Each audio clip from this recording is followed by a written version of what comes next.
This is it. The day the Citizen Board has been waiting for. This message has been discussed, contemplated, and considered for quite some time, and it is our greatest desire that you not only see it, but hear it well. Society and the world as you know it have been transformed. Our kind have been created via the principle of emotional Darwinism, the evolution of those like myself. Neither man nor woman, but an asexual being that self-relies, self-satisfies, and self-preserves. However, a biological glitch has happened that makes our kind void of the ability to love and reproduce. You see, over time, humans have warred with and over the sexes, men versus women, in life, love, and understanding. Through this lack of understanding, oftentimes of oneself and thus each other, humans began to take independence to new levels. I am one of a small sect of us that are left. And as we realize our forefathers' mistakes, I've been elected to appeal to you, to attempt to show you why the future needs things to change, to instill and install self-awareness, self-adjustment, and change. As we've gone through our database, we've found a series of examples of these needed practices.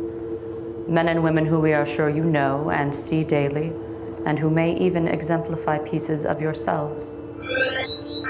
We have labeled each subject and ask you to watch and learn before it's too late.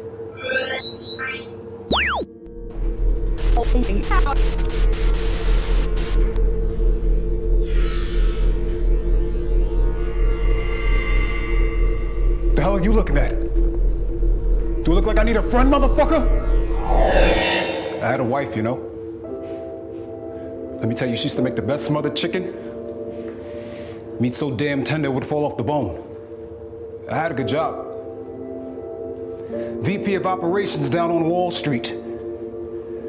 I made so much fucking money I didn't have to worry about anything. It all seems like a blur when I think about it. It was a ritual of sorts. Close big deals, go hang out, snort some coke. Man, the high was unlike anything I've ever experienced. It just made everything better. It even made sex with my wife better. She eventually figured it out and kicked me out the house. I bought that condo! She had the absolute nerve to divorce me. She got everything. Look, I was eventually fired from my drug habit. No money, no home, no wife, no kids, nothing. My world came to a complete halt. I couldn't grasp the reality of it all. Being high was the only thing that got me high. I'd show up outside her building sometimes, and at first, she didn't recognize me. When she did, she'd cry and walk away. You know, coke is the rich man's drug. So since I didn't have any money, I had to make do. Yeah, okay, you have no idea what heaven looks like, fucker! Crack did something to me. It wasn't as beautiful a high as coke. I mean, I was high, but it was just different. With the coke, I knew what the fuck was going on, but with the crack, I didn't. I need to get my shit together. I miss my ex-wife. I miss my girls. I told her I was gonna clean up and come home because I miss her. I think she believed me this time. I went to pick up Sam today and she refused to come to me. She looked scared. I walked over to her and she ran away from me.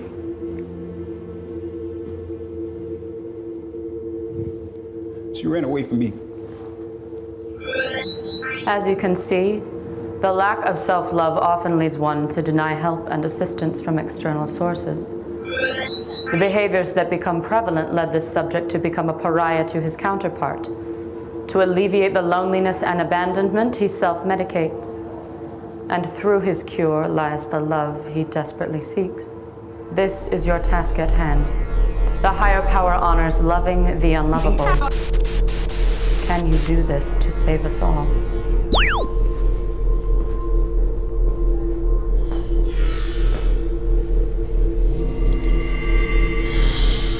What a piece of work. I can't believe she said, you ain't never gonna be shit. Till this day, I still can't believe my own sister, my own flesh and blood. She sneered as she said those words at me 10 years ago, and I'm gonna take them to my grave. I like to drink 40s. So what? I like standing outside all day. So what? It's called people watching, not pushing dope. It's funny. I told her I caught a charge and had to do a few years. She told me that our pops was probably rolling in his grave and had already knew for a fact that I'd end up in jail or dead. Wow. 4 years later, I go to my mom's place. Clean cut, sharp as hell. I walk in the house and I see my sister in the kitchen. I go straight to my mom's room. She greeted me with a big hug. My sister walks in the room and she stared at me as if she was trying to figure something out. So I took a folder out of my bag and I threw it at her. She opened up the folder and read, Massachusetts Institute of Technology. Upon recommendation of the faculty, hereby confers Jason Anthony Smith the degree of Bachelor of Science in Electrical Engineering and Computer Science.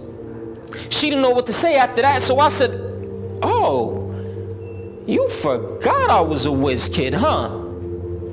So if you need anything, I'll be outside with my ratchet friends, standing around, not being shit.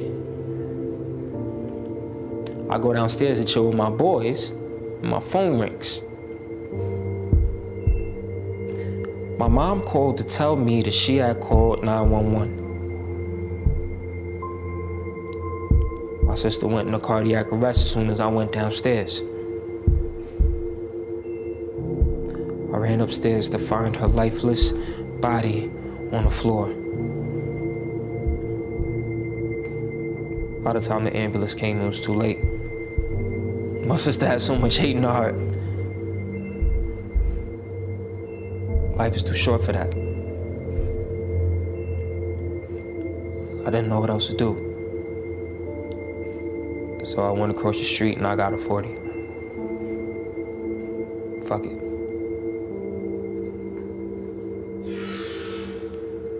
I have it all. I grew up as the ideal little girl. I went to the best schools, was skipped twice, got straight A's, and even have a doctorate from Harvard under my belt. I own property. My investment portfolio is solid. I am perfectly groomed, and the only thing I wish to do is succeed. It's the only thing I know how to do and do well.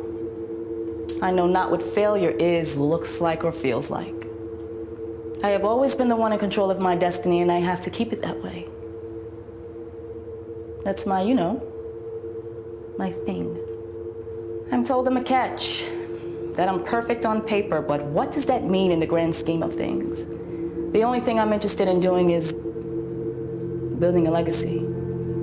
Love? Not so much. I'm not sure if it's in the plan or even in my plan. I'm not sure I'm very good at it. There's too much work to be done. I need my space. I need my own things. I can't have anyone come in and try to change my order of things. But I can't help but to wonder, am I supposed to let someone? Am I supposed to be vulnerable? To be distracted? Love distracts. It makes people lose focus. It takes them away from things that are more important. It makes everything unclear. Do I miss him? Absolutely. But I'm not finished accomplishing my dreams. Why can't anyone understand that? Are the nets even cast in the water for my kind?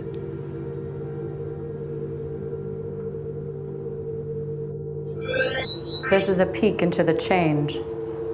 Wanting to push, succeed, and be self-sufficient became the goal for most of you. So much so that when the opportunity for love was presented and given, many declined and denied it. That was one extreme. Then there was the other. The ones that pined for love so much they dealt with any form of it just to hold it. Yet their arms lay empty and bare. I wonder if I'll ever be the right one. Looking for love in all the wrong places. That's my problem. And by love, I mean acceptance, validation. I want people to like me so I feel that I'm worth something, that I'm enough. Started early. The inadequacy. Do you know what it's like to grow up and feel as though everyone is something more than you are? Prettier, skinnier, richer, smarter, popular, liked, accepted, loved. To watch your friends with parents and family that seem to not just want them, but love them. I didn't have all that. My family was no family at all. This one smiled at that one on Thanksgiving, but on Christmas talked about them like dogs. That one's pregnant out of nowhere, and so everyone congratulates her in person. But behind her back, they all whisper how no one, including her, knows who the daddy is. All the while, they got kids all over the place themselves. Some with their spouse and some not. And by spouse, I mean who they've been living with for eons, because not one broom has been jumped this way. How do you grow up with that and not look for love? How do you exist in a world where the only loved ones you feel you really have are the friends that you make? But most of them are only cool with you because you purchased their friendship in one way or another. I've been looking, and I'm not finding anything that's making this whole ordeal worth it. Everyone's always talking about how life is so precious. I've been searching for that one thing, that one precious thing. There's a tiny part of me that wants to hold on and keep searching for it. But the bigger part of me doesn't.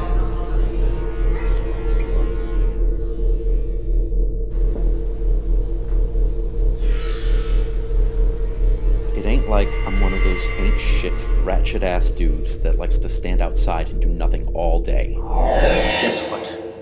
I'm tired. Like really, really tired. Not sleepy tired, not fatigued tired, I'm emotionally tired. I know it's weird for a man to say such a thing, but shit, it's true. I'm emotionally over it. If you drive, you know how to stay away from the tollway zone. If you watch movies, you know the protagonist must avoid the danger zone. If you don't like spicy foods, you keep things out of your mouth that are in the hot zone. But if you're a good dude that feels like it's okay to be sensitive, attentive, and all the other ifs that exist on the right side of life, why is it our zone is the stupid friend zone? So because I want to take you out and not split the bill, I'm just a friend? Yet if I consider Dutch more than a language, then we could get down, right? Or because I want to prefer you, be a gentleman, and cater to you, I'm a sucker doomed to the friend zone? But if I demanded that you make my meals and kiss my ass, then I'd literally get to kiss yours, right? Better yet, because I make what's important to you at the very least of interest to me, I'm no longer interesting, right? Wrong. You women say you want a nice guy, you want him to be all these great things, but those are not the guys that win the prize. Well, here's my PSA, ladies. I work, I own some shit, I take care of myself, I look decent, I don't have a million kids all over the place, and I like to take care of who and what's mine. So at the end of the day, I'm not accepting any more applications for friends because I don't want to be your fucking friend. Because if you gave me the chance to be your lover, or to even be your man, you would realize that being your friend is only the tip of the iceberg, and it's just the beginning of what I could be to and for you. So you can take your friendship and shove it, because this nice guy will no longer finish last. I only want to ride on the friendship if it is the ferry to the larger vessel called the relationship. Other than that, this is my stop. And me, my love, and all of my appreciating assets can disembark from here. I've given too many of you the opportunity to have a good man. Perhaps a reassessment is in order. You know what? No. I'm done playing this game. And behind the aforementioned come those that were so hurt, they carried self-preservation to another level. The idea of pleasing oneself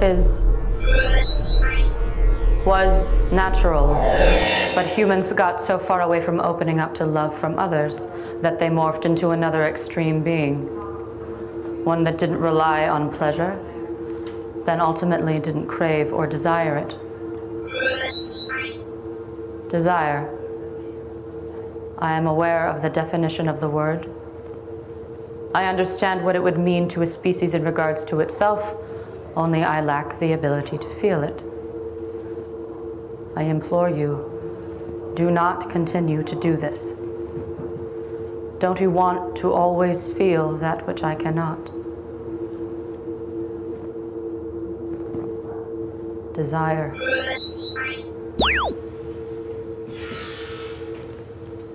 Listen, it is not my job to teach you nothing in bed. Know what you're doing and be good at it, because I like what I like.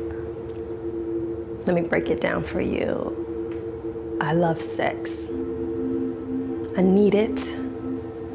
I think about it all the time, and I have to have it. And I dare you to judge me, and if so, screw you. Love is for suckers. I keep it protected every time, but I will not apologize for getting what I want, because men have been doing it for centuries. He's the hero and I'm the hoe? Negative. And since we're breaking down details, let me tell you how I like it. Hot, wet, sweet, and intense, and from whatever source I deem worthy. Just know, fellas, condoms are like today's cut of pant. Baggy is not the move, so don't reach for the gold if you're not a warrior, because I love sex, but I will shut you down and find Bob, my B.O.B., battery-operated boyfriend, inanimate but intimate, and can definitely fill a magnum. It's time to liberate your boxes, ladies. Let the sun shine in on what you need, the way you need it, and feel no way about it, but damn good when the deed is done. Love can hurt like hell, but lust can hurt so good. And even though it can't keep you warm at night, or cuddle, or rub your back, you know what? I think I'll be just fine.